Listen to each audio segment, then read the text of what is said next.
Hi guys, another video sponsored by everything that happened to me in the last couple of years, aka non-ending existential crisis. So I made a lot of videos about change and how we are motivated to change something about our lives.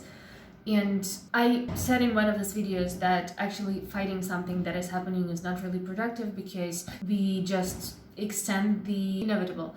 And we put a lot of energy into maintaining something that is an illusion, and deep inside we do know that it's an illusion, but we kind of are to insert something into the blank to admit that we were wrong and to change the course.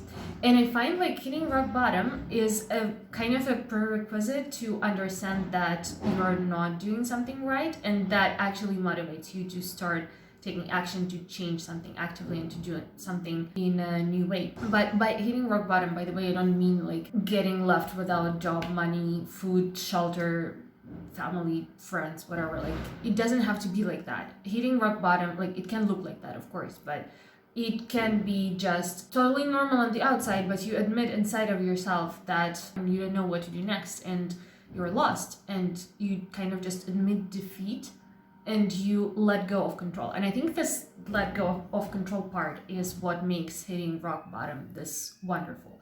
Of course, it doesn't feel any wonderful, like at all, when you are inside of it. But when you are able, even a couple of months later, or especially like years later, when you look back, you understand that it's the best thing that could happen to you. Because there are a lot of people that kind of maintain themselves in this position, you know, like when their head is like slightly above water and it's enough to like grab some air from time to time, but it's not really life. They are just surviving, and they are not actually getting forward as much as they could if they would actually apply all this effort to change their direction and get somewhere. For example, I know a person who gets like depressive episodes every several months, and from the outside, of course, like on the inside it feels different because we don't really know our issues unless we really take some time and deep work into working through them, and I'm no one here to criticize anyone.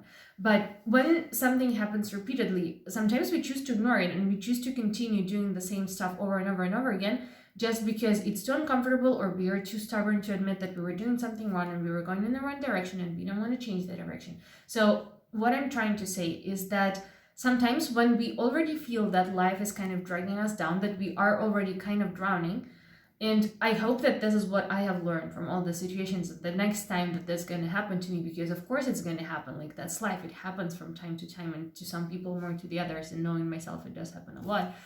I hope that I will have enough wisdom not to fight it and just kind of relax, let it drag me down, and then hit rock bottom to kind of emerge again and actually do something about it. The fastest, the better, because you will put a lot of effort into trying to maintain your head just above water and grasp this like bits of air. But as I said, it's not really life. It's just maintaining the situation that is a little bit tolerable, although you could go through discomfort to actually restructure your life, rebirth yourself like a phoenix or something like that. I cannot English today, I'm sorry, I'm not sleeping well.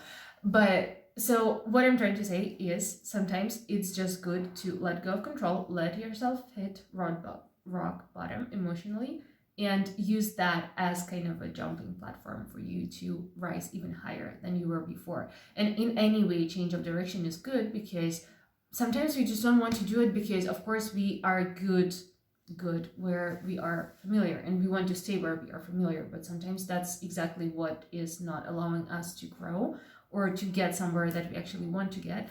And another thing about change that I wanted to say is that there is two different positions to make the change from.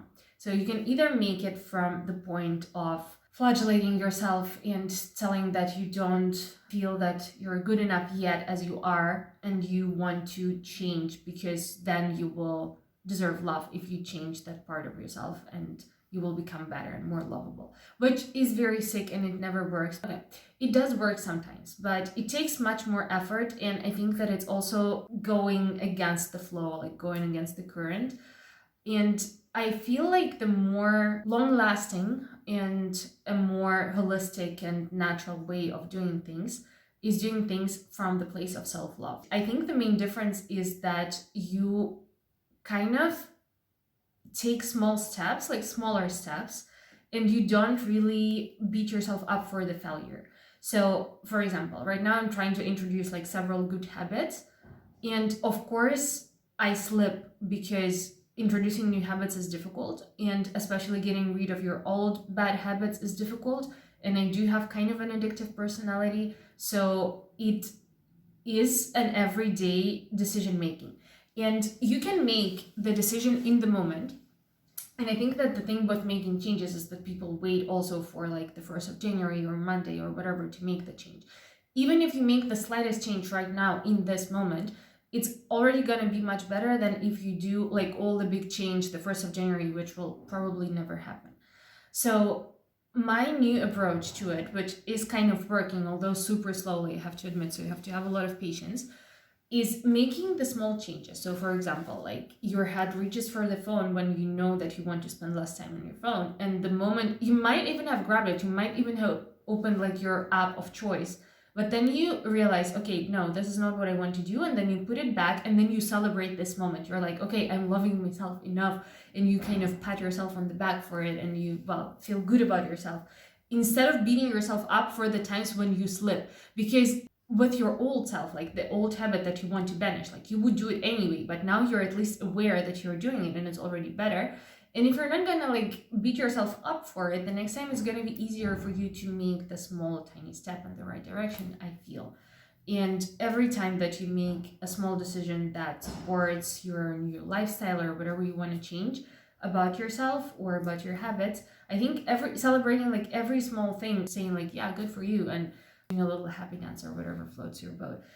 So a very random video, but I think that two major contributors to actually long-lasting change is hitting emotional rock bottom in the form that is acceptable for you, let's say, and non-destructive, because of course there are destructive ways to hit rock bottom, and not resisting the change when it's happening, because then you just waste more energy. And then when you realize the change needs to happen, introducing the small little steps, celebrating them, and introducing them not from a place of forcing yourself into it, but actually explaining to yourself kind of why you want to do it, and doing it from the place of self-love.